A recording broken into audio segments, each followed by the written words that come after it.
ভদ্রাসনের উপকারিতা। এই আসনটি মনের চাঞ্চল্য বা অস্থিরতা রোধ করে সচেতনতা বৃদ্ধি করে।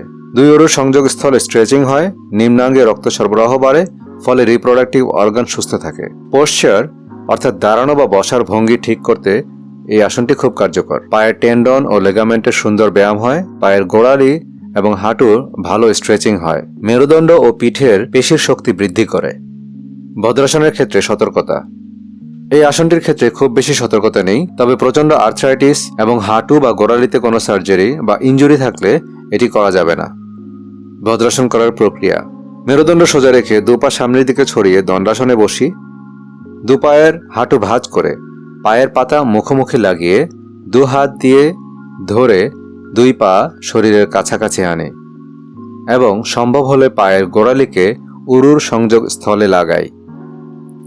এবার দু হাত দিয়ে হাঁটুতে চাপ দিয়ে মাটিতে লাগানোর চেষ্টা করি এবং মেরুদণ্ড সোজা রেখে বসে থাকি। প্রয়োজন হলে শুরুর দিকে দেয়ালের সাপোর্ট নিয়েও বসতে পারি। দম স্বাভাবিক রেখে এভাবে যতক্ষণ সম্ভব অবস্থান করি। আমরা চাইলে 1 থেকে 2 মিনিট বা আরও বেশি সময় ভদ্রাসনে থাকতে পারবো। এখন 5 বার দম নিই ও দম ছাড়ি, কিংবা 10 কাউন্ট পর্যন্ত অবস্থান করি।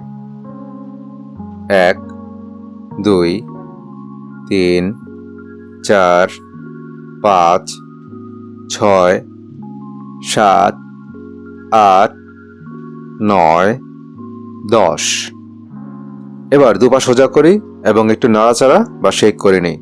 এভাবে মোট 3 থেকে 5 রাউন্ড আসনটি অনুশীলন করতে পারে, অথবা একই সাথে দীর্ঘক্ষণ অবস্থান করতে পারে। আসুন প্রক্রিয়াটি আরেকবার দেখে নেই। মেরুদণ্ড সোজা রেখে দুপা সামনের দিকে ছড়িয়ে দণ্ডাসনে বসি।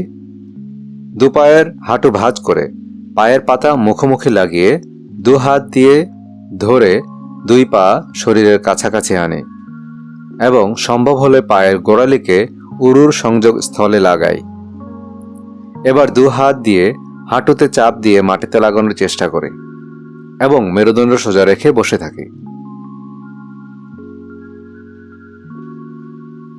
দম স্বাভাবিক রেখে এভাবে যতক্ষণ সম্ভব অবস্থান করি। আমরা চাইলে 1 থেকে 2 মিনিট বা আরও বেশি সময় ভদ্রাসনে থাকতে পারবো।